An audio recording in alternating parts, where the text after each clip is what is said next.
Dandavat Pranam. Thank you very much for joining the Prabhuji. Hare Krishna. Hare Krishna, Padma Mataji. This is Pamlavati Dasi from Baltimore. Hare Krishna. Hare Krishna. Kamolaki Mataji. Hare Krishna, Kamodiki Mataji. Please accept my humble obeisances. All glories to Sri Prabhupada. Please, thank you very much for joining the call, Mataji. Nice to meet you that day. Hare Krishna. Hare Krishna. Nice to meet you, Mataji, in the temple. Thank you. Hare Krishna. Hare Krishna.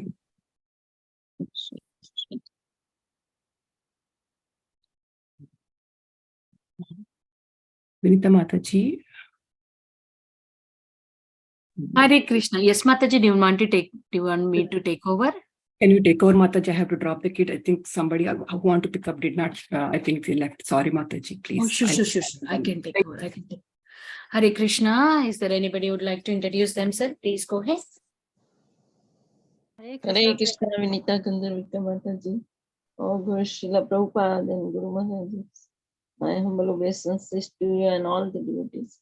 This is Krishna Kumari Devdasi from Nana.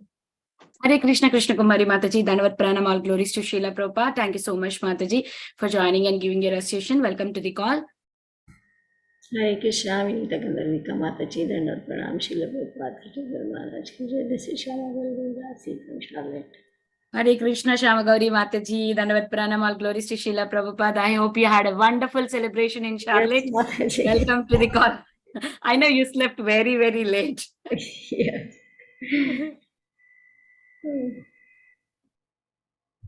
Hare Krishna. Is there anybody who would like to introduce themselves? Please go ahead.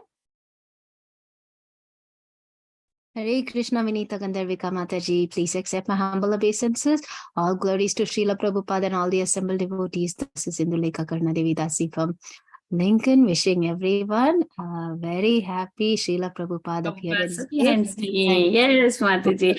Hare Krishna, Indulekha Karna Mataji. Dandavat Pranam. All glories to Srila Prabhupada. Thank you so much, Mataji, for joining and wonderful services. Yes, we all. I wish everyone happy Srila Prabhupada's appearance day. We have Sadhvi Mataji ready with us, so we can start the recording here, Mataji.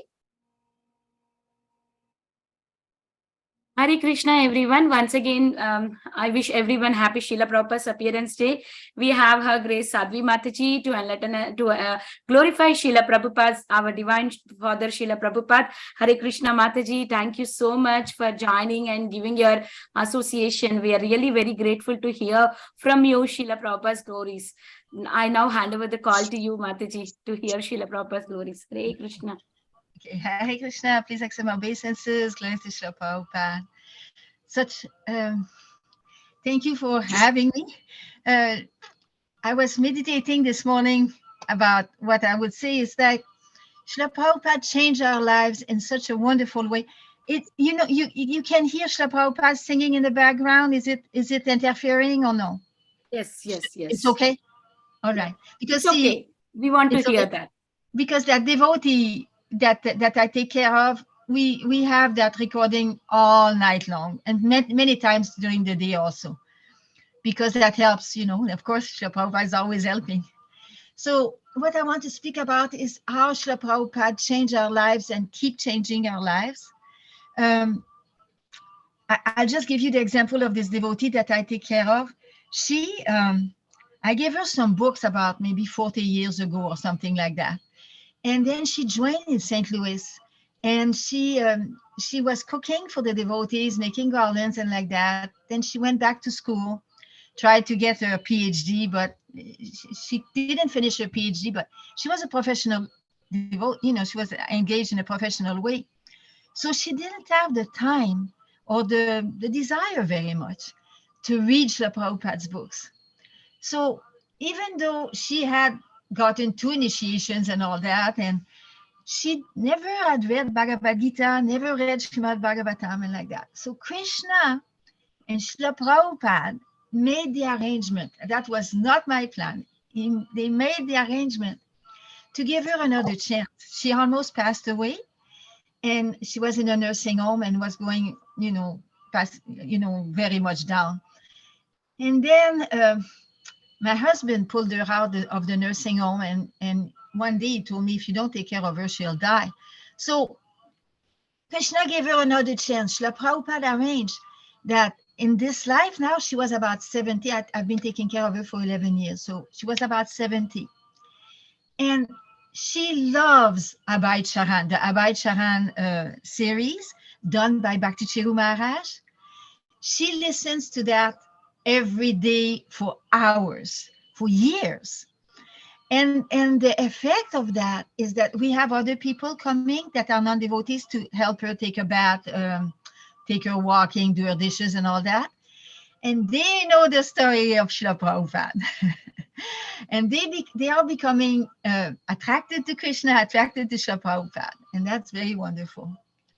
And now she's read the Bhagavad Gita so many times and read the whole Srimad Bhagavatam, because Srila Prabhupada is giving her another chance, you know, changing our lives, in not giving up on us, you know, that things happen in life that we might not be able to make progress at certain times. We're so busy in our lives. But Krishna is arranging out of his great compassion, and Srila Prabhupada is arranging. He sent, like in the 8th canto of Srimad Bhagavatam, in the story of Gajendra, Krishna in the heart says, you know, when is this fool going to turn to me? And then he sends his pure devotee. And that's Srila Prabhupada. And he changed. If you, I don't know how long you want me to talk. I can tell you a couple of stories. I don't know how long you want me to talk. Mataji, maybe 1 hour. Oh no.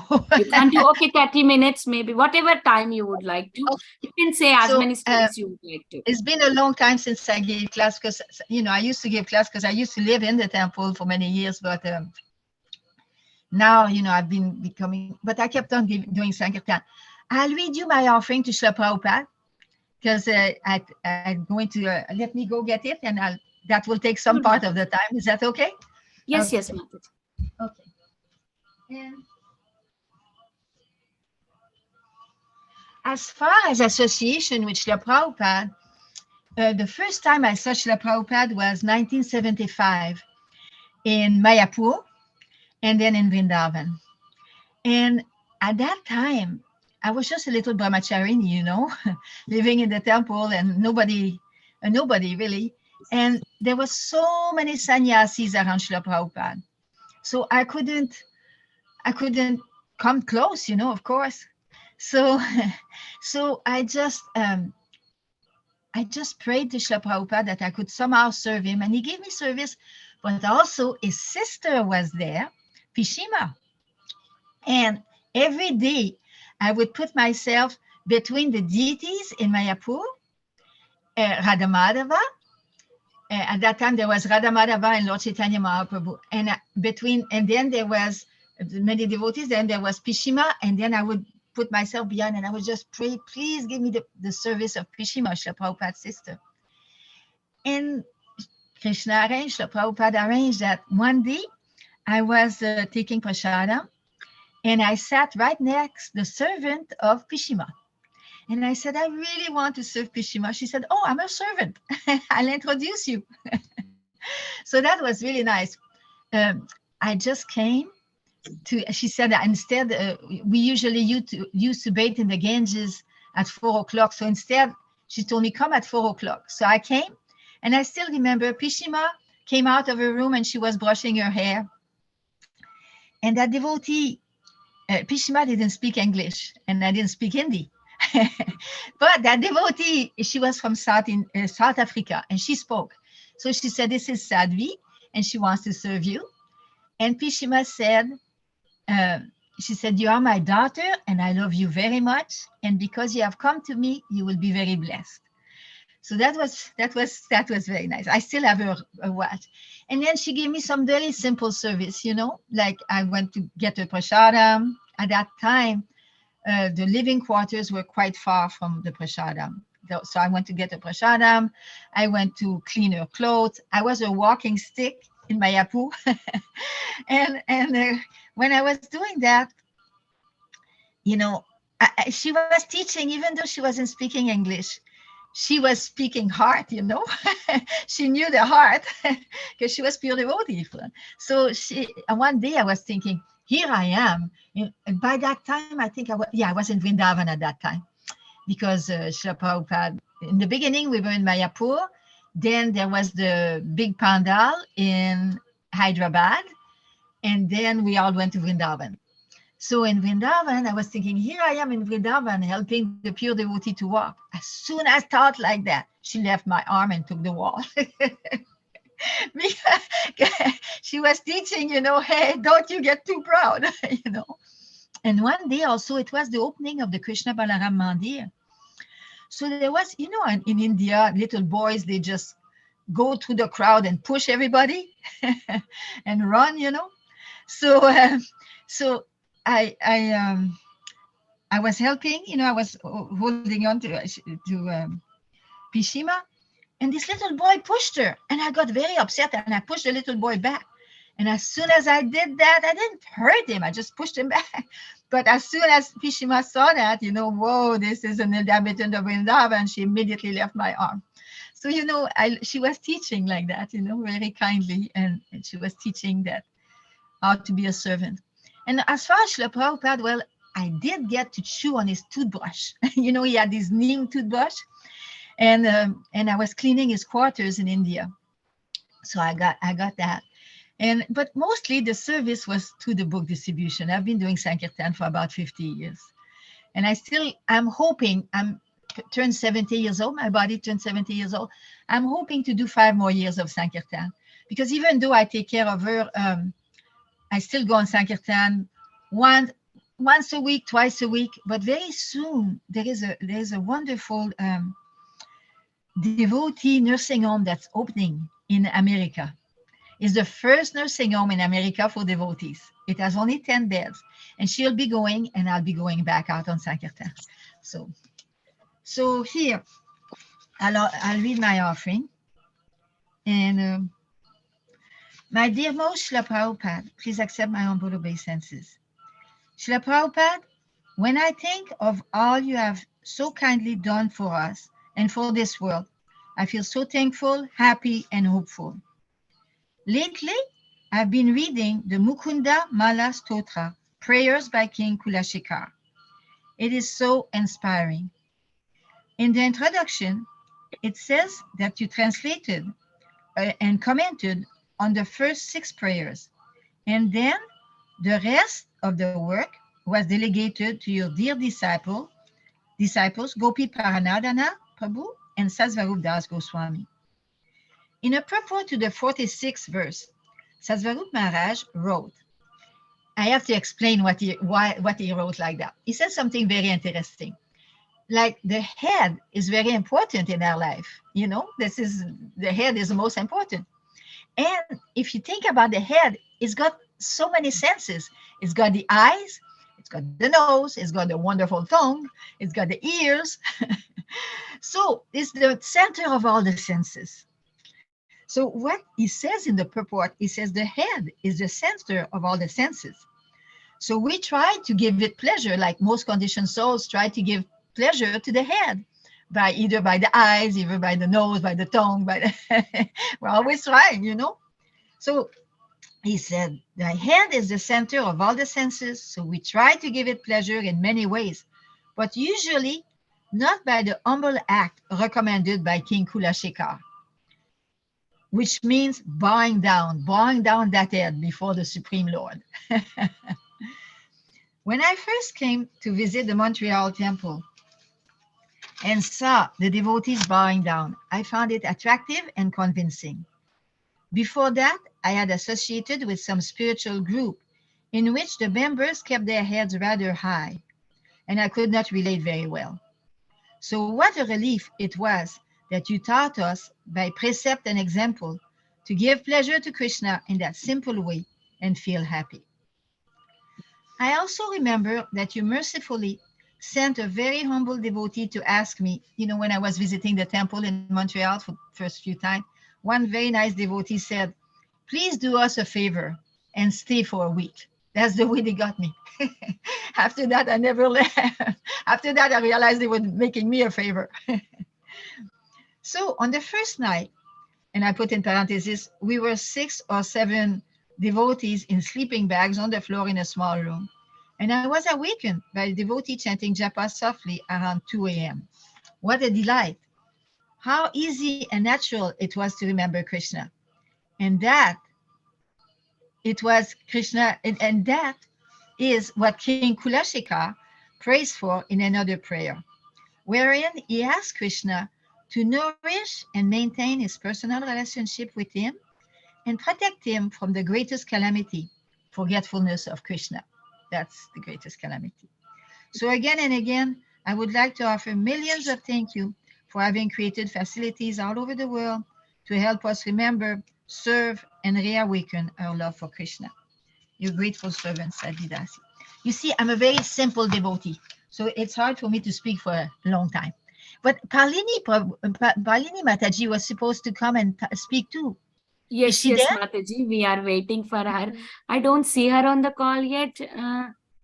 I don't see her in the call, Mataji, but I just wanted to speak something that you have just spoke. I just want to say my realization, very beautiful, sweet offerings that you have given, and especially telling about the head of the body, which is very important, and more sense gratification is taken from here. So we need to bow down so that our sense gratification will go away and we can surrender our senses to Krishna. That was very nice. That the one that you mentioned in your offerings is so beautiful. How you were humbly sharing that how you got opportunity to serve Pishima, and also how she was correcting you every time when you had some pride in your heart, that you were humbly sharing it. I know you don't have, but you are humbly sharing. But it's give us a lesson to us also, that we should not have any pride and we should be humbly serving whatever the chances that we are getting to serve Krishna and Guru. Thank you, Mataji, for your sweet association. Mataji, do you have any picture with Srila Prabhupada that you wanted to share with us? If you have, we can see. I don't. You know, I'm not. I'm a little potato. You know, but I'm so happy that I have that.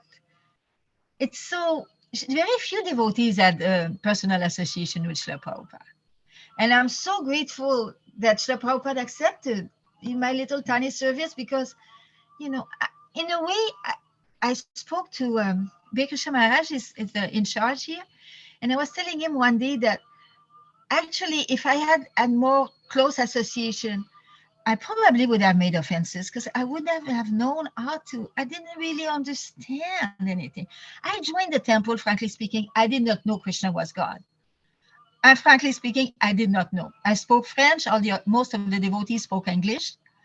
And there was no Bhagavad Gita in English at that time. I had read a little bit of the Upanishad. I had looked at the picture of the Bhagavad Gita. I knew in my heart, the soul, as soon as I got the Bhagavad Gita, the soul recognized. And also, I had bought 2 posters of Krishna.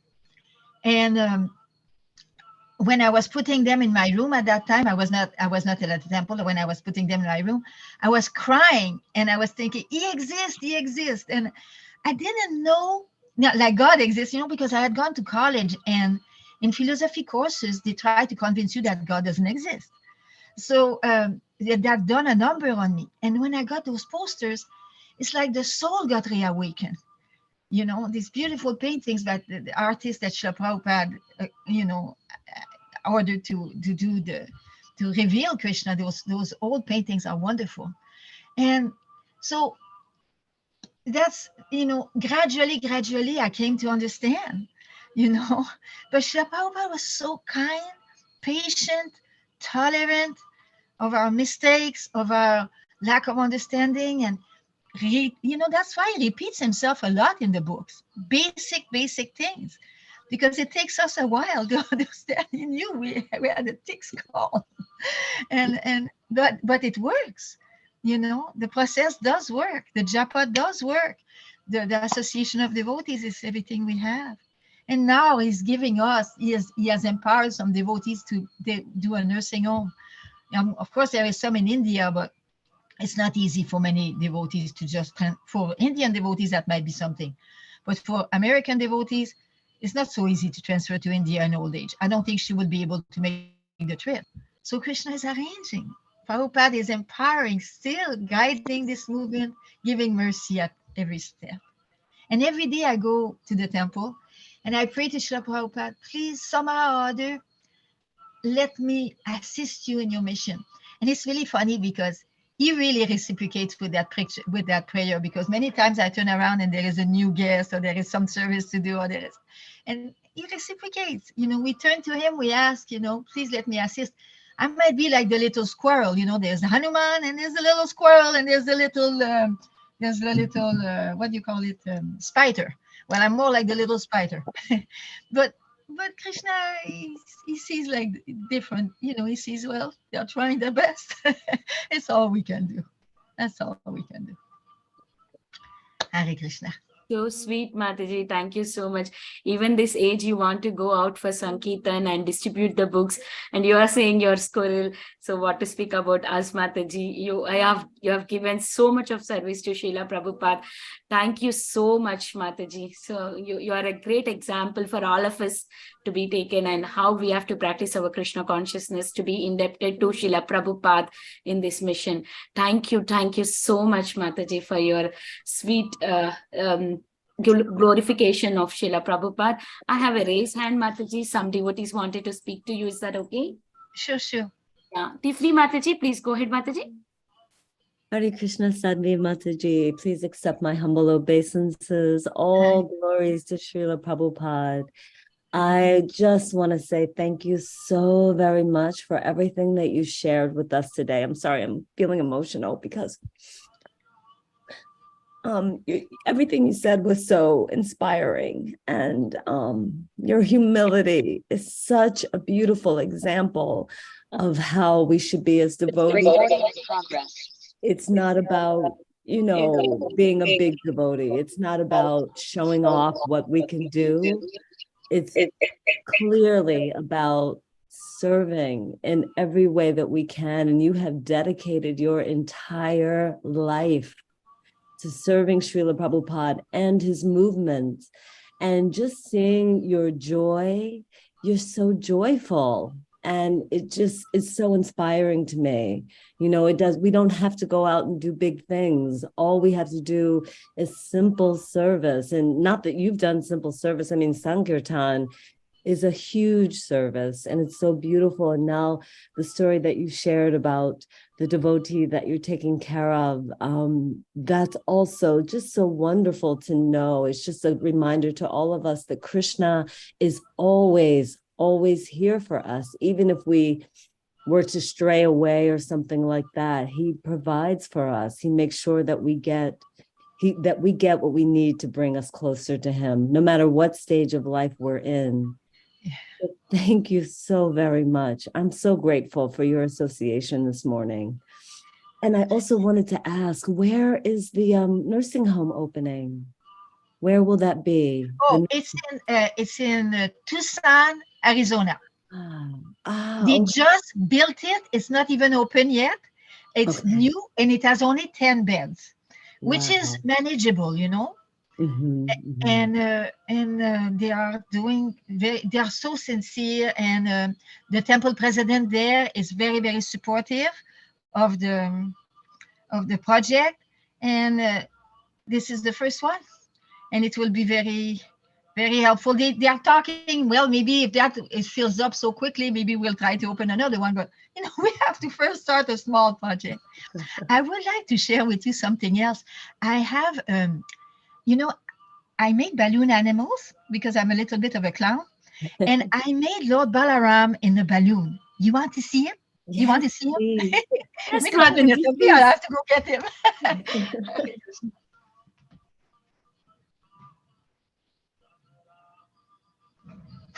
think Phalini Mataji joined. Is that right? Yeah, I think it's Phalini Mataji only. Yeah. We will be waiting for Mataji to come and show us Balram. This is made out of a balloon animal. Wow, that is so Oh, cute. Balaram! Balloon Balram. Wow. So cute. Because, see, Amazing.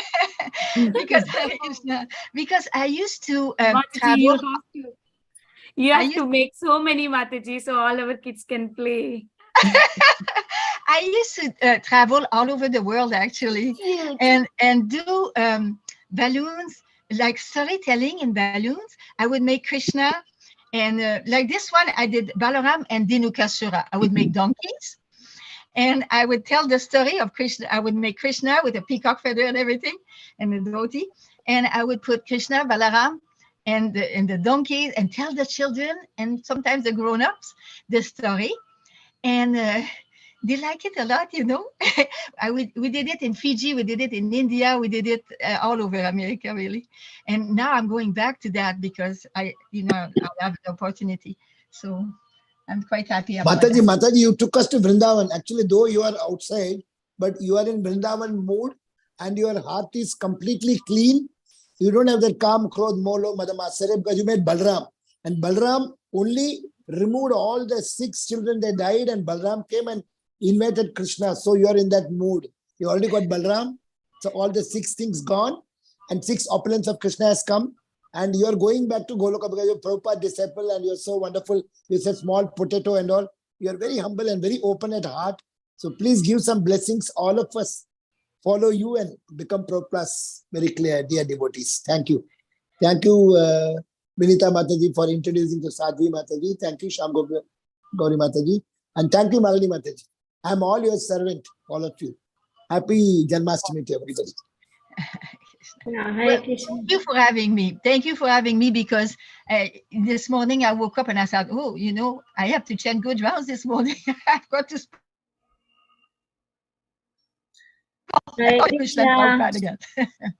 Hare Krishna, dear Sadhvi Mataji. Please accept my obeisances. All glories to Srila Prabhupada. Hare Krishna. I am from Charlotte, Mataji. I hope you remember me. Well, can I see you? Where are you? Which one? I can't see. Maybe raise hand, Mataji. Red. Oh, Shamagori. Yes, Yeah, I yes. do remember. I didn't put the name and the face, but yeah, I do remember. Yes, no, that time I was not initiated, so my name was different. So maybe that's why you don't remember. Yeah, I used to go to Charlotte a lot. You remember? Yes, yes, and he used to do the puppet show in the different places. Yes. It was really amazing, very wonderful service, Mataji.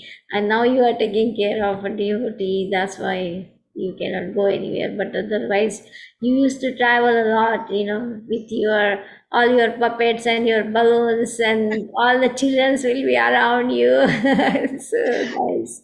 I'm going back to that actually in the month or 2. She will be in Arizona, and I'll go back to that because one of my very dear, when I was traveling a lot, one time when I was in Atlanta, I met this devotee. She had just come to India from India, and she really didn't know anything about Krishna. She was a young girl. She just got married. And we became mother-daughter right away. So I stayed 1 month at their place 3 times in Alabama. She came to the temple and lived 2 weeks in the temple in Atlanta. And then I went to see them in Cincinnati 2 times, in New York 2 times. Now they just moved to High Point. And I'm going to, half of my life will be with them, really. And then I will keep on, doing that service if I can. Please, Krishna, please, Prabhupada, give me 5 more years. That's all. Thank you very much for having this. Thank you for having this group. It's so nice. Thank you so How many much. devotees do you have on this group? Right now, there are Thousands and millions of devotees all over the world. Yeah, but on this group. This group is ever expanding, Mataji. Every day, 100 people come minimum, 100. Morning, afternoon, evening, 3 times. Nityam Bhagavata Sevya. Yeah. Oh, I better ask Lalita about the details of that. Yes. You be with us, Mataji. Every day you be with us. Tell some small stories. Yeah. Thanks to Lalita Mataji for reminding about Sadhvi Mataji and Phalini Mataji. Even though I know them, but I kind of forgot who could speak about Srila Prabhupada. They are very dear Jai, disciples of Srila Prabhupada. Jai. Thank you so much. Can I say something? Yes, Please, Yes. go ahead. yes, Mother, go ahead. When I joined the temple in 1974 in Montreal, Sadhvi was already initiated Brahmin, and she helped me so much in my devotional life. And we slept on the floor next to the temple. We washed our feet before we went in. Everyone bowed down when the Arti Kancha blew. It was the most it was a bowling alley transformed into a temple. And she once said to me an instruction that I never forgot, that the material body is an embarrassment to the spirit soul. And that helped me so much in my spiritual life.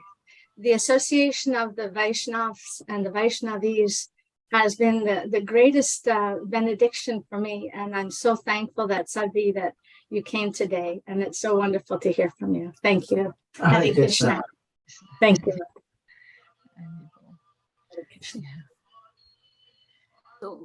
Hare Krishna. So now we have Her Grace Phalini Mataji to speak about Srila Prabhupada. Hare Krishna, Phalini Mataji. Welcome to the Bhakti Sangha conference call. Is muted. Mataji is muted. Please accept my humble obeisances. All glories to Srila Prabhupada. Hare Krishna. Mataji, you're still muted, Mataji. Phalini Mataji. Now I think you're good. Better. Yes, Mataji. Hare Krishna. Hare Krishna. So, please accept my humble pranams, everyone. And please excuse me ahead of time. I have a condition that affects my vocal cords, so I can't speak so well anymore. So I'll just try my best, okay? Sadhvi, it's so nice to see you, Mataji. Good to see you after a long time. I would not be able to tell it's you, though.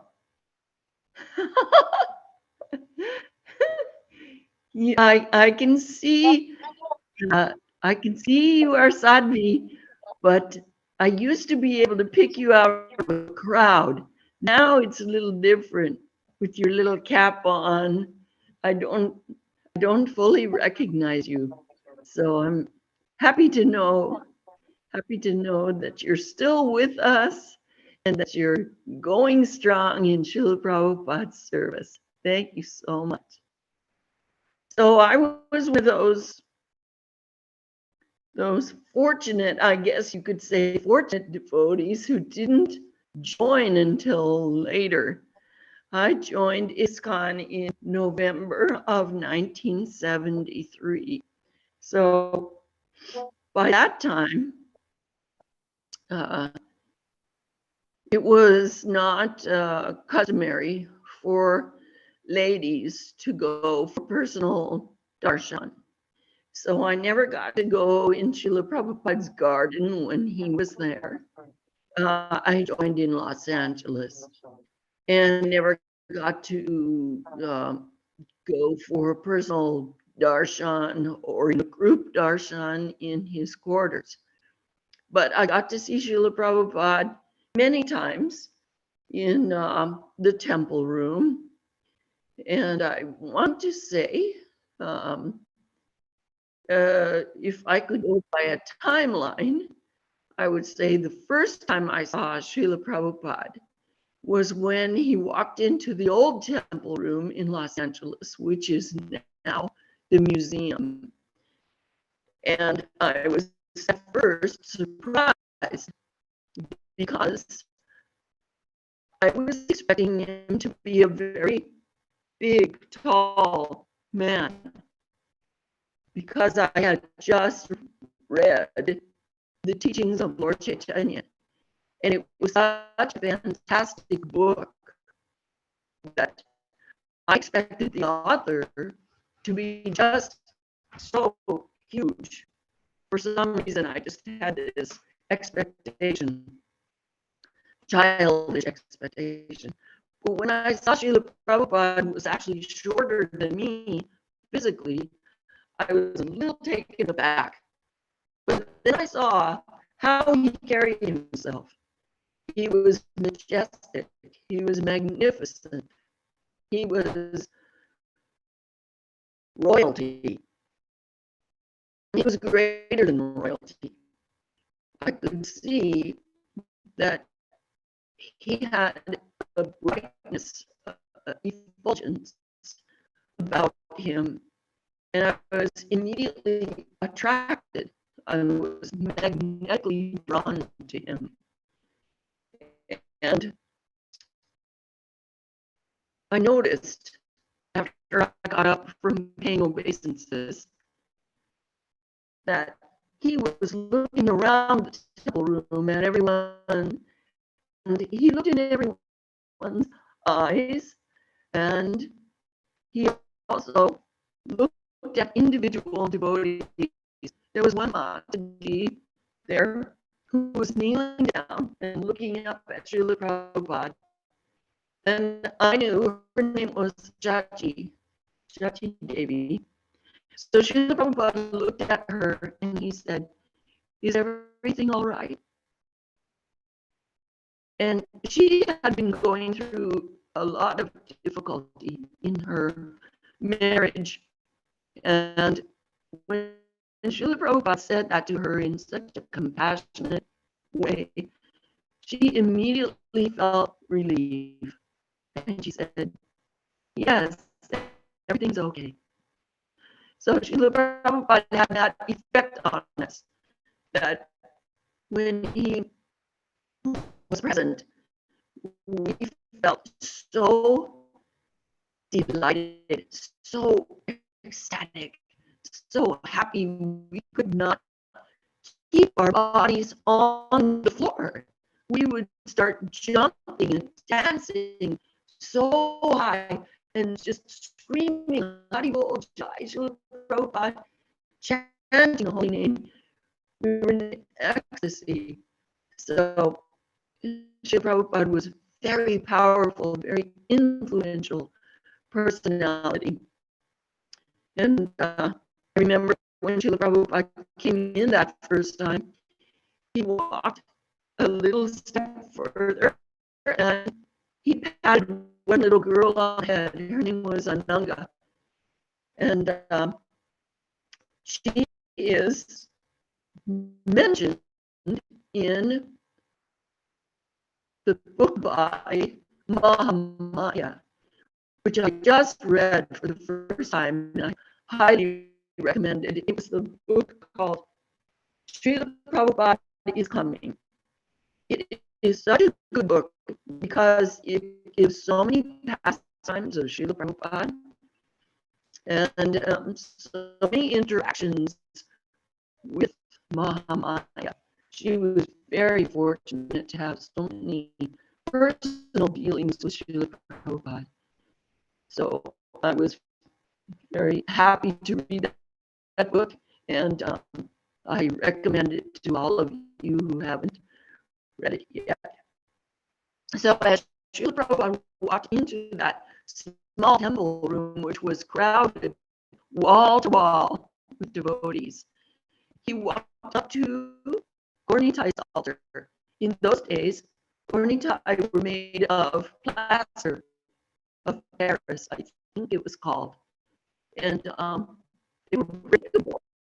So we had to be very careful with them. And they stood like this, you know, and they were very golden colored. So Srila Prabhupada walked up to them and he stood in front of them and he took his danda and he touched the floor in front of the altar and he bowed down and offered full dandavats. And of course, in those days, as my friend Lalita remembers, we all would offer full dandavats if there was room.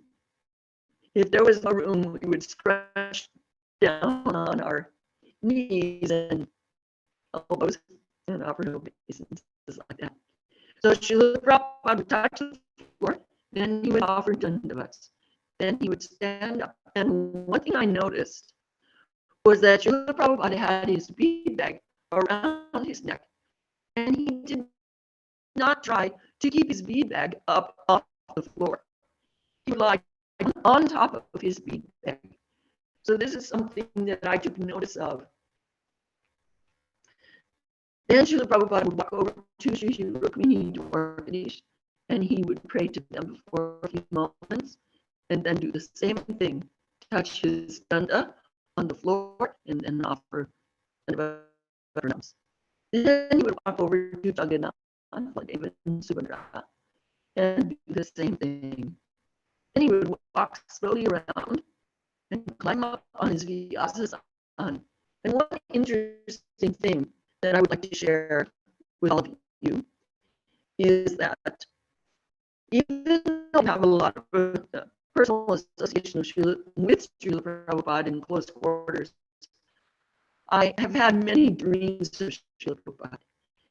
And those dreams, I've had exquisite personal association, unforgettable, and very moving to the heart.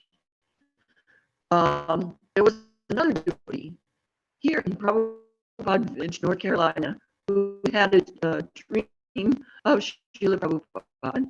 And in that dream, Srila Prabhupada pointed to his Vyasasan here in Prabhupada Village, which had no steps, or the steps were actually too narrow. They were just small. And he said to that devotee, I cannot climb up onto my Vyasasan.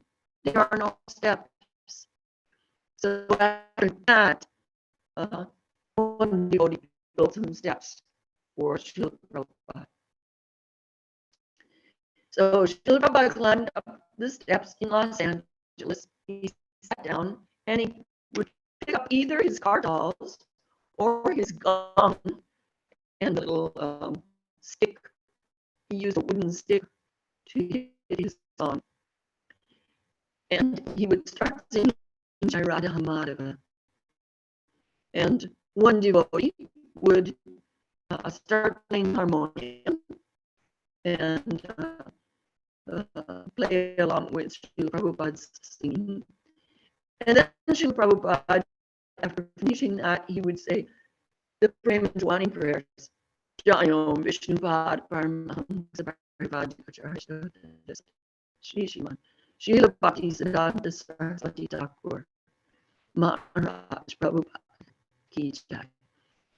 And at the end of the Prema Jwani prayers, Srila Prabhupada would always say, thank you very much. And I liked it when he would say, thank you very much. It seemed to me that he was saying thank you to us for being devotees, for trying to be devotees, for taking shelter of him and taking initiation and doing service. So Srila Prabhupada was grateful. We were just reading last night about how Krishna is grateful. And the pure devotee is also grateful. In fact, in the Ramayana, there is a passage where Lakshman says that there is no forgiveness or no, I forget exactly how it was worded, but he said something to the effect, ingratitude is the worst sin. So we must always be grateful. So Srila Prabhupada would then give Bhagavatam class, and I used to grab my favorite seat, which was right at the foot of Srila Prabhupada's Vyasasan. His Vyasasan faced the deities. And the ladies would sit on the side of, was on the western side, and the men would sit on the eastern side. And I liked to sit right at the corner of the foot of Srila Prabhupada's Vyasa and look up at him. And I don't know how it was possible with his Indian, British, Scottish accent, but I was able to understand most of what he said. And I really, really relished his classes. And another thing that I really enjoyed was when Srila Prabhupada would come down from his quarters, which were on the second floor. In India, they would say it was the first floor, but here they say second floor. He would come down the stairs and he would stop on the landing at the bottom of the stairs, and then there were just like 2 or 3 more steps before he would go out the door and get in the car.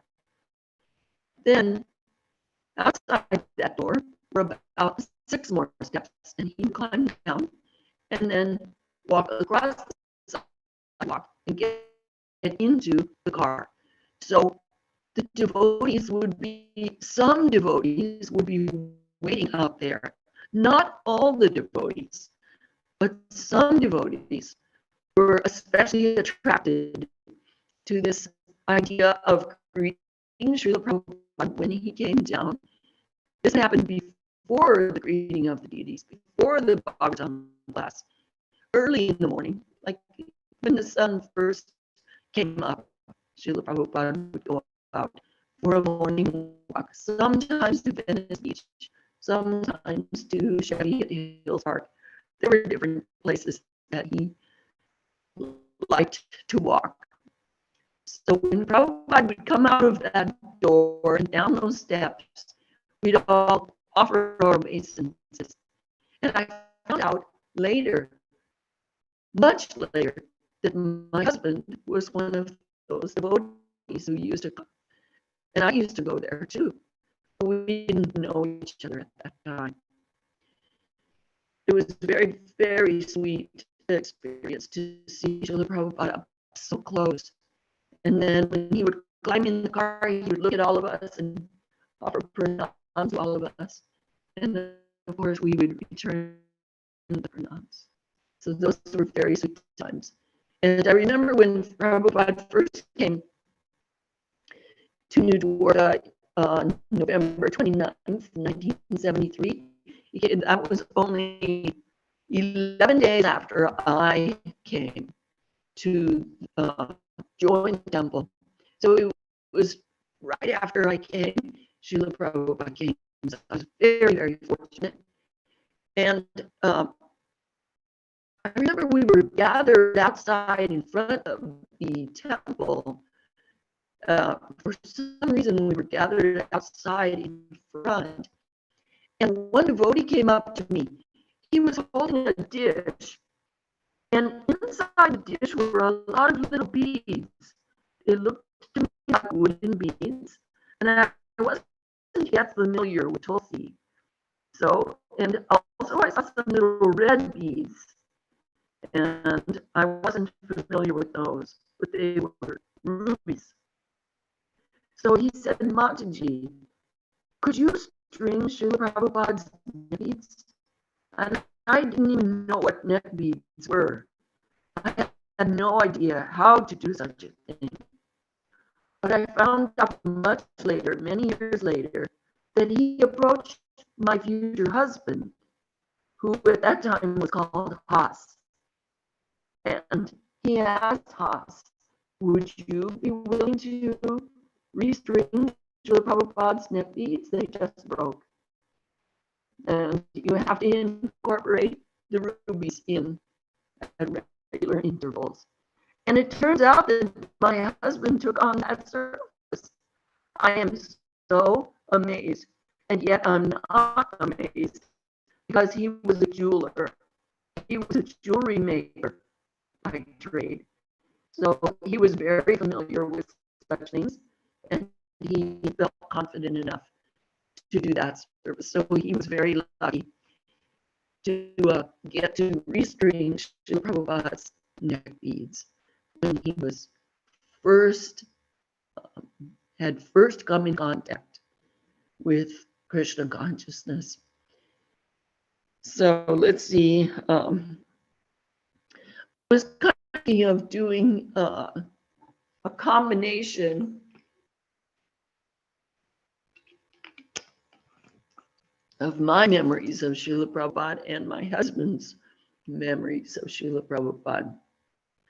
There was one particular experience that my husband had in Mayapur. He went to Mayapur in 1977 in February. And Srila Prabhupada was there at that time, but he was not feeling well. Nonetheless, he would come down every morning from his quarters and he would circumambulate Shri Madhava. And when he got to the side of their altar, he would reach up and ring the bell. And the devotees loved it when Srila Prabhupada would ring the bell. I never got to be there when Srila Prabhupada was alive, but I got to come the year after that, in 1978, in February. But when my husband was there, he was very fortunate because after Srila Prabhupada rang the bell, he came around in front of Radha Madhava. And my husband and a few other devotees were in front of Srila Prabhupada. They were walking backwards in front of Prabhupada and watching him. Because whenever Prabhupada was present, we would all have our eyes glued on him. He was so irresistibly beautiful that we couldn't resist staring at him. So we had our eyes trained on him at every moment. So Srila Prabhupada stopped in front of Radha Madhava and he started jumping and dancing. And when he started jumping and dancing like that, his body started to emit a golden glow, like a sun, like the sun. And my husband saw it, and Vatsal Prabhu was there, he saw it. And our god sister Sacharya was there, she saw that. The only three people that I heard say that they saw that amazing effulgence that Srila Prabhupada emitted that morning. He was glowing like the sun and dancing, and all the devotees were so ecstatic. And Hansaduta was leading the kirtan, and the devotees just went wild when Srila Prabhupada glowed like that. So that was a very, very special, intimate experience that my husband was blessed to have. Let's see, I always wanted to sing for Srila Prabhupada, but I never got to.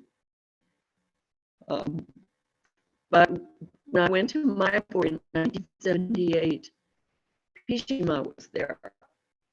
And you all probably know that Srila Prabhupada's sister, Bhavatarini, was affectionately called Pishima by all of us, which means auntie or auntie, some people would pronounce it. So she was staying on the first floor, which means in America the second floor of the Lotus building. And I was there with a group of girls, we were distributors, and we got blessed with the opportunity to go to India. And it was right after Srila Prabhupada had left the planet. So I hadn't cried I hadn't grieved for Srila Prabhupada. I felt that he was still with us. But I didn't realize that I was actually missing him. And when I saw Pishima, she looked exactly like Srila Prabhupada. And I was shocked when I first saw her. I had never seen a photo of her. I had only heard about her. And when I saw her, I broke down crying, and I just burst into tears. And just sobbing. And so then I realized that I really missed Srila Prabhupada. So I want to backtrack a little bit.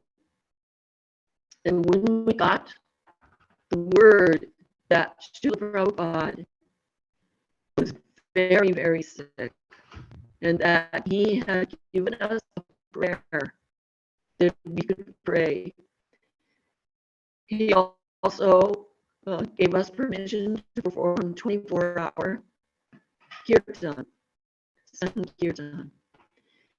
So we did that in our little temple in Salt Lake City. We had all-night kirtan, and we were praying, "My dear Lord Nrsimhadev, if you so desire, please cure Srila Prabhupada." So we would pray like that constantly. We were chanting Hare Krishna constantly, and just always keeping Srila Prabhupada in our hearts, and hoping that he would get better. But at a certain point, we came home to Los Angeles from Salt Lake. Salt Lake City is almost halfway across the country from LA. So we were gathered in the temple room on the morning of November 14th, 1977. And Rameshwar Maharaj got up in front of the temple room and he said, "I have an announcement. Srila Prabhupada has left." And I didn't cry at that time. I'm starting to cry now. But at that point, when I heard that Srila Prabhupada had left his body, I immediately stood up and I went downstairs from the balcony and I ran back to my ashram and I put on my clothes that I would wear to the airport and I filled up my book bag and I got a box of books and I hailed a cab, so to speak. I got into the van that was driven by Kadamakanana Prabhu, not the devotee who became Swami later, but this was a different Kadamakanana. And I said, "Could you please take me to the airport?" He said, "Okay." So he drove me over to LAX and I went in there and I started reading Srila Prabhupada's books. And I was just meditating on how to stay close to Srila Prabhupada. So this was my reaction to the news. And I went out every day, just continued to do what I had already been doing, which was going out every day to distribute Prabhupada's books, because I felt like that was the best way to stay close to him. But later, do I still have time to keep talking, or do you need me to wind it up? Mataji, you have little time, but if I may request, Mataji, your voice is little breaking, Mataji. I don't know if you want to be little closer. Maybe you are too much closer to mic. Maybe just wanted to. Oh, And it is static also, Mataji. It was not very, very clear. Sorry, Mataji. I just wanted. let me. I'm checking my. We could not understand properly at all. You told so much I wanted to tell, but I thought it'll be wrong on my side. You said so good things you told, but we couldn't really relish it, Mataji. If you can. Oh, part of it might be my voice quality. No, voice was Mataji. voice was good. Voice was good, Mataji. I think it is like some static is coming, something like that, Mataji. Oh, I don't know, okay. but so, I'm sorry, so sorry. I'm so no, sorry. Well, I just anyway, wanted to say, yeah. Okay. So can you hear me better if I talk louder? Yeah, like this? yeah. I think this is good, Mataji. Wonderful. Okay. So we can hear your voice of your soul. Well, I'll just share. I wanted to share one incident with you. All of you are preachers. So when my husband and I used to go, we used to live in India. We were staying in Udupi in Karnataka, but that was just our base. And from our base, we would travel all over India and all over Sri Lanka, doing kirtan and pravachan. And there was a group of devotees down in Sri Lanka who used to travel and preach, and we went with them, and they did plays, drama. And one time we were, I forget where we were. Oh, it was a resort in a mountainous region. It was a very beautiful place. And one morning, as we all sat together having our morning program, I shared with the devotees that I had dreamed about Srila Prabhupada that previous night. So they said, oh, please tell us about the dream. So I told them that we were on a train, and it was a kind of a car in the train where we would be sitting and facing the other passengers on the opposite bench. So the devotees were all sitting over here on the same side. I was sitting with the devotees on one side, and across from us was a man who was dressed in a suit. I can't remember any details of how he was dressed, but I was looking at that man, and suddenly he started to change, and he morphed into Prabhupada. He appeared as Srila Prabhupada, and he had a chadar on top of his head. And he didn't say anything, but we were on our way to go preaching to some group or some person who was very difficult to preach to. A person who was known to be belligerent and against Krishna consciousness, but somehow or other, we were going to preach to this person. And so then I woke up from the dream, and I shared with the devotees that I realized the Srila Prabhupada is always with us. Whenever we're going out on any kind of preaching mission, Srila Prabhupada is always with us. So we should always be aware of his presence whenever we are going out to do any kind of preaching. So there was one other thing I wanted to share, and I won't. If you need me to stop, I can stop. No, please tell me. Please, Mataji, go ahead, Mataji, please. Okay, just one more. That I was distributing books with a group of girls in Modesto, California. It's a small town, and it was very hot. Oh no, this was not Modesto. This was Fresno, California. If any of you are familiar with California, you know where Fresno is. So Fresno has a yearly fair, and it's like a town fair, country fair.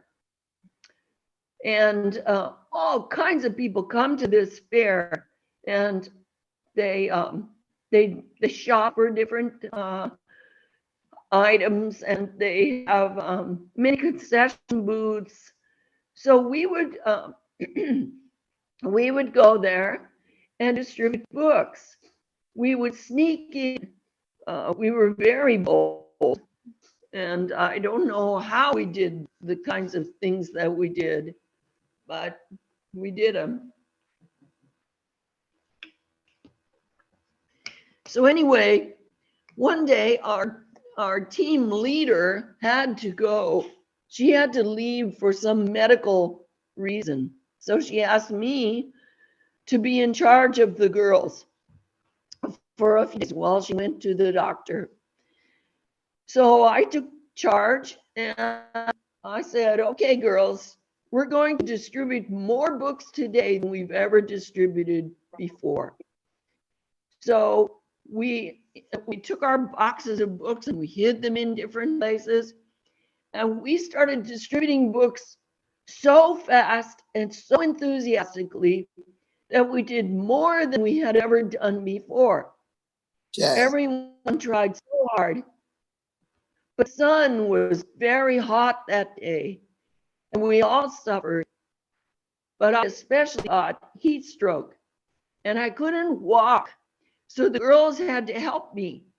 I had my arm over their shoulders, and they helped me to the car. And when we got back to the motel, they put me to bed. So I fell asleep right away. And that night, Srila Prabhupada appeared to me in a dream. He was sitting on a wooden stairway. The stairs were made of wood. It was a tall stairway, and I couldn't see what was at the top. I could only see the stairs and Srila Prabhupada. And he was sitting. He was in his Murti form. He was in his Murti form. So I walked up the stairs and I paid my obeisances right in front of him on the step just below. And while I was paying my obeisances, I heard a sound like, and I looked up and Srila Prabhupada had fallen over. And I said, oh no, Srila Prabhupada has left his body. And so I started weeping into his lap, and his dhoti got wet, his lungi, it got all wet with my tears. And I could feel something. I could feel a hand on my head and down my back over and over as I was crying into his lap. And then I looked up and Srila Prabhupada was sitting up. So I said, Srila Prabhupada, are you all right? And he looked at me and smiled and he said, are you all right? And I said, Srila Prabhupada, without you, I'm nothing. And he said to me, I always knew you would turn out to be a good devotee. And then I woke up. So to me, that is the greatest treasure that Srila Prabhupada ever gave me. He gave me not only the holy name and his transcendental books, which are treasured chests. Every single one of his books are the greatest treasures. It's like in the spiritual world, everything is the greatest. So Srila Prabhupada's books, every one of them is the greatest. Anyway, so thank you so much for listening. I don't know if I did this properly, but I really appreciate the opportunity to share with you some little pastimes. Srila Wonderful. Prabhupada. Hare Krishna. Wonderful, wonderful, Phalini Mataji. Very, very nice, heart-touching moments, or even the dreams, as if they were actually real, the way that you were able to feel them, the transcendental stories, right? Basically, with that is like when you have those things, it is coming out from the heart, like how you are feeling Srila Prabhupada there and weeping in his lap. Very, very wonderful and really heart-touching stories, Mataji. So fortunate, Mataji. So here, so fortunate of you to have this association, and also we are very fortunate to be able to hear from you, such that which will inspire and then be able to be more conscious of what we are doing and how fortunate we are to have this holy name, and which Srila Prabhupada has given us to come back to him, come back to Godhead. Thank you so much, Mataji. Do you have time for any questions, Mataji, or somebody realizations or something? Sure. Yeah. And Padma? Hare Krishna, Mataji. Oh, I just wanted to say, I always forget when I tell that story that the punchline is that, so that dream proved to me that I was grieving. I was mourning for the loss of my spiritual master's Vapu. So that convinced me that I wasn't totally hard-hearted. I had some softness to my heart because I actually was missing Srila Prabhupada enough to actually cry.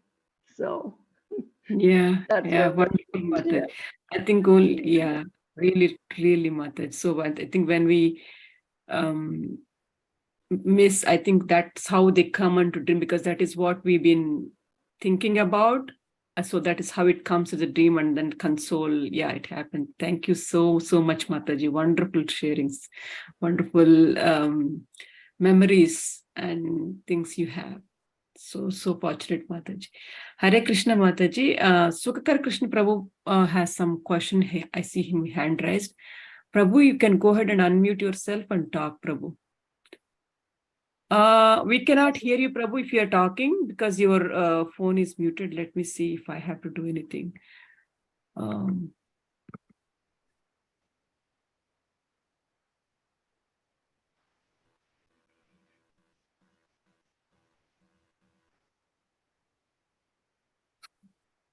Can you try, Prabhu, now?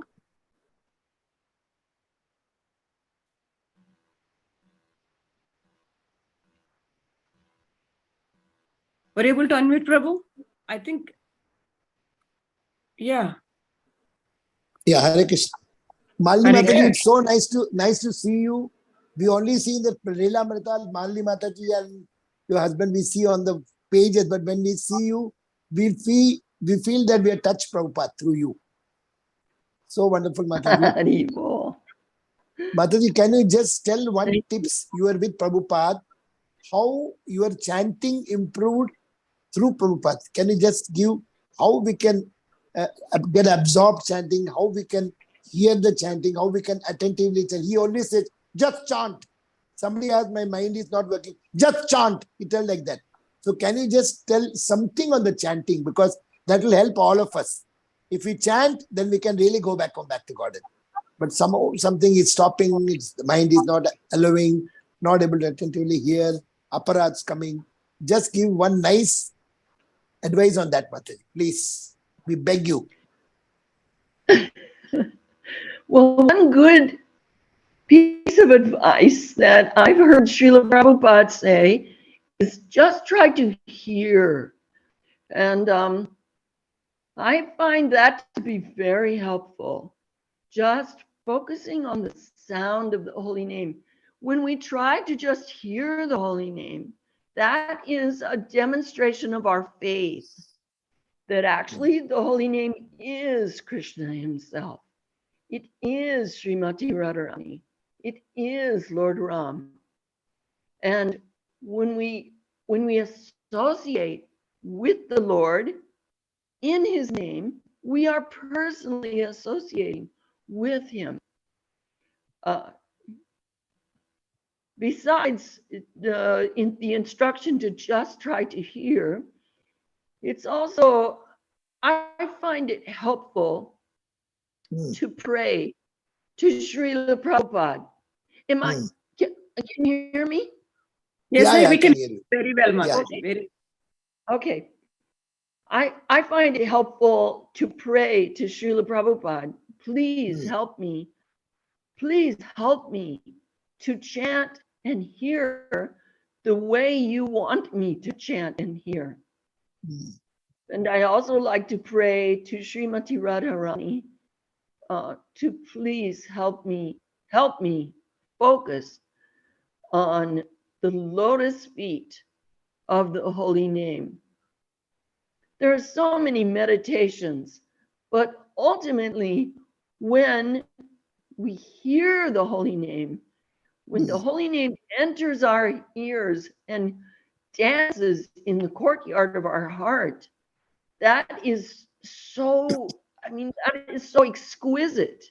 And that is our darshan with the Supreme Personality of Godhead.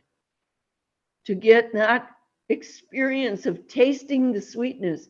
And you know, Gorkishore Das Babaji, I heard this. I forget who told me, but Gorkishore Das Babaji used to pray to the holy name, please give me a taste. Please let me taste. So that is also a bona fide prayer. Does that help, Prabhuji? Is that okay?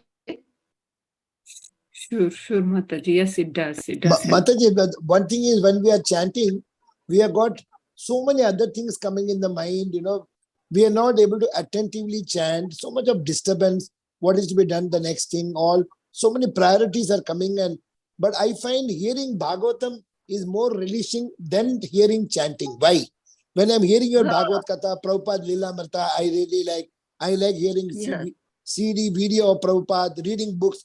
But chanting, it's becoming like a big challenge. And it is, I'm not initiated in 1993, almost like 40 years happening. Still the taste is not coming.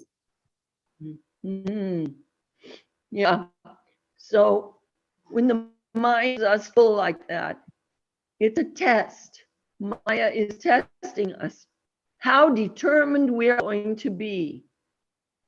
But there's one devotee who lives here in Prabhupada village. His name is Shivananda Das. He was one of the first devotees. And he had lots of personal association with Srila Prabhupada. So I really, really look up to him and I relish his association and his advice. And one of the things that he advises is just stick to the process. Stick to it. Keep chanting. Keep trying to hear the holy name. And you will get a taste. You will become attached.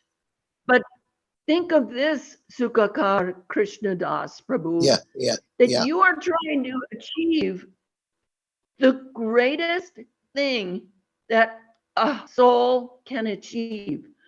So if you are trying to achieve the greatest thing, is it not going to be a struggle? It is going to be struggle. Struggle. It's a fight against Maya. Yes.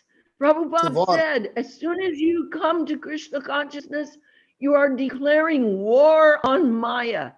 And it is not only right when you join, it goes on every single day for the rest of your life.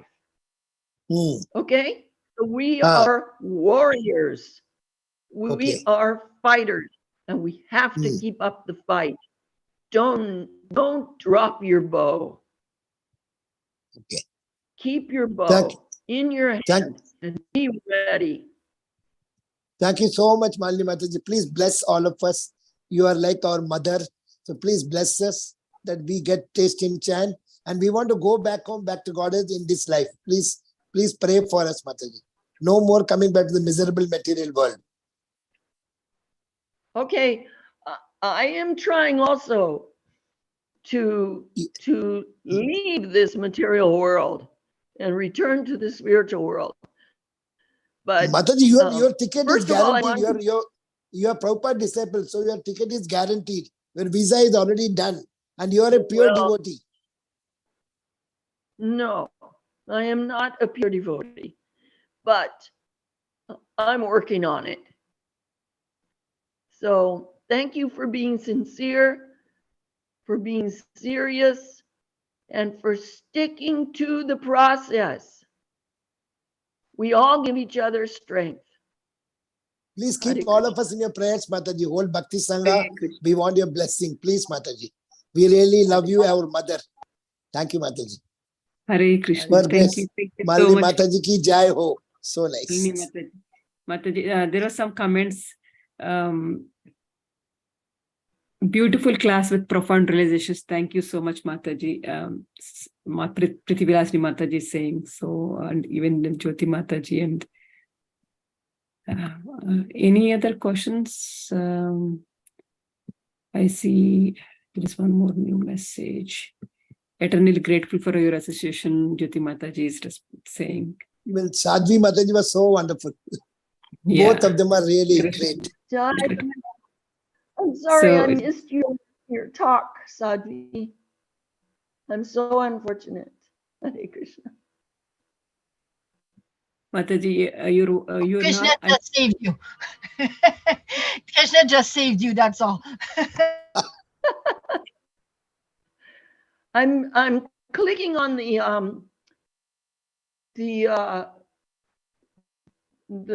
space at the top so I can see some of the names of the devotees who are here. Jai. Yeah. Jyoti Mataji, you have a question, Mataji. Please go ahead and unmute yourself, Mataji. Hare Krishna, Dhanvat Pranam, Mataji. Mataji, I don't have a question. I just wanted to make one request. The request is that we missed her her association, her teachings or her class, means because of the voice. If the time is there, then could you Please. ask her for 2-3 realizations what she had, because I missed the part when she spoke about she met Srila Prabhupada. From there, it was like really I couldn't understand any of it. We could So not could get. we request her? Please repeat, Mataji. Please repeat for us, Mataji. Malini Mataji. We beg you. Okay. First of all, my name is Phalini with a P. P-H. It comes from the root word phala, which means fruit. Oh, Phalini. Okay. So Phalini means one who bears the fruit of love of God. It's yes. It's found in Vidagdha Madhava of Srila Rupa Goswami as a description of Srimati Radharani. So, can you hear me now, Jyoti? Yeah. Yes, Mataji, I hear you very well. Okay. So, when Srila Prabhupada first came to Los Angeles, it was November 29th, 1973. I had just joined the temple. I have to be careful to make sure that I don't go too long because I have a phone call I need to make. So when Srila Prabhupada came, I was brand new and I didn't know anything, but I had read the teachings of Lord Chaitanya. I had obtained that book from a devotee in the Denver airport. Denver, Colorado was where I first met and saw the devotees. But I had a little tiny boy, he was 2 years old, because I had I was a hippie. I had gotten pregnant in college and I had kept my baby. So I was raising him on my own. So I joined the temple in Los Angeles because there were children there. So when I first came, Srila Prabhupada came into the temple room, and I was surprised when I saw him because he was only 5 feet 3 inches tall. He was shorter than me. And I had expected that for someone who could write such a fantastic book as Teachings of Lord Chaitanya, that person must be very big. So I was expecting to see a very tall, muscular man. But when he walked through the door, I was a little surprised. But then I quickly noticed how he was carrying himself with such dignity and such majesty that he was like an emperor. So Srila Prabhupada was an amazing person. And after we paid obeisances and we sat up, we were all looking at Srila Prabhupada, and I noticed his eyes.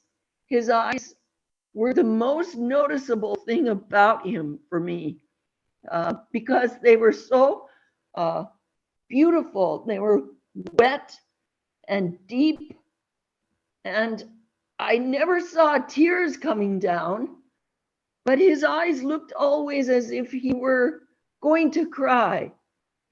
They were always wet, and he was just so beautiful. And as he looked around at all the devotees, he looked in everyone's eyes, and everyone felt a heart connection with Srila Prabhupada. He also looked at my friend Shati Devi, and he said to her, "Is everything all right?" And Shati, who had been having a lot of troubles in her marriage, she looked up at Prabhupada and she felt immediate relief from all the anxiety that she had felt in her heart. And she said, "Yes, Srila Prabhupada, everything is all right." So Srila Prabhupada had that effect that he was able to drive away all inauspiciousness from within our hearts and fill our hearts with ecstasy. When Prabhupada would come, he would be so irresistibly beautiful and effulgent that we could not keep our bodies on the floor. We would immediately start jumping and dancing and singing and calling out, "Hari Bol, Jai Srila Prabhupada." So we just were filled with emotion. And I don't remember everything that I said. I told about how Srila Prabhupada would walk up to the deities and he would touch his danda on the floor, and then he would bow down and pay full dandavats with his bead bag on his neck, and it would be squashed between his body and the floor. So I was always, I took special note of that, how the bead bag was the protection itself. It was the protection for the japa beads. And Prabhupada would pay obeisances like that at all 3 altars, and then he would come up and sit on his Vyasasan, and he would start singing Jai Radha Madhava. Then, of course, we would all sing along, and it was so, so lovely. And then after he would finish, then he would say the Prema Dwani prayers.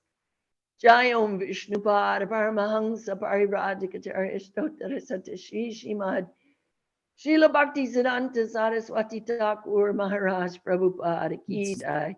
And after he finished all the Prema Dwani prayers, then he would say, "Thank you very much." He would always say that. And I didn't know why he would say that, but but I felt like he was thanking us for being with him, for being his disciples, and for trying to be devotees. So that to me is a very sweet memory, remembering how Srila Prabhupada always finished Jai Radha Madhava and the Premadwani prayers with "Thank you very much." He had a deep voice. Yes. Now, before Prabhupada would come in, every morning he would go for a walk if his health was good enough. And Srila Prabhupada's quarters were upstairs on what we call the second floor in America. In India, it would be the first floor. So every morning he would come down while it was just getting light outside, and he would walk down the stairs to the bottom of the stairs on the landing, and then he would walk out the door and down some more stairs and into his car. So when he came down the stairs, there were a few devotees who were very lucky to be there right outside the door, and we would pay obeisances, and we would give Prabhupada a flower or some fruit or some little gift. And Prabhupada was so gracious. He always graciously accepted our humble little gifts. And then when he would climb in the car, he was very graceful. Everything he did was perfectly graceful. No one I have ever seen was as graceful as Srila Prabhupada. Yeah.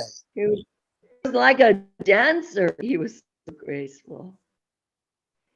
So when he would climb in the car, he would pranam to all of us with his beautiful big eyes, looking in each of our eyes, and then the car would drive off. So those were very, very sweet experiences for me as a new devotee. And I found out later on, many years later, after I got married to Sriman Haripad Das, that he was one of the devotees out there. I didn't know him at that time, but he was one of those nectar hounds who used to wait for Srila Prabhupada outside his door and greet him in the early morning. So we were both out there. And did I tell the story about the neck beads yet? No, Mataji, please. Okay. So one day, after Prabhupada came, the first time, not the first time he ever came to LA, but the first time when I was there and my husband was there. We didn't know each other, but one devotee came up to me and he was holding a dish. And I looked in the dish. I was wondering what was going on. It was a dish full of beads, and they were wooden beads. And I didn't know what Tulsi was yet, because I was so new. But there were also some little purplish red beads in there too. So he said to me, Mataji, would you be able to restring Srila Prabhupada's neck beads for him? And I did not know what that meant. I was not at all able to understand what he was asking me to do. But I found out much later, after 1981, I found out that he also approached another devotee who was also a hippie, who was there for the first time, and his name was Haas, and he later became known as Haripad Das. Jai.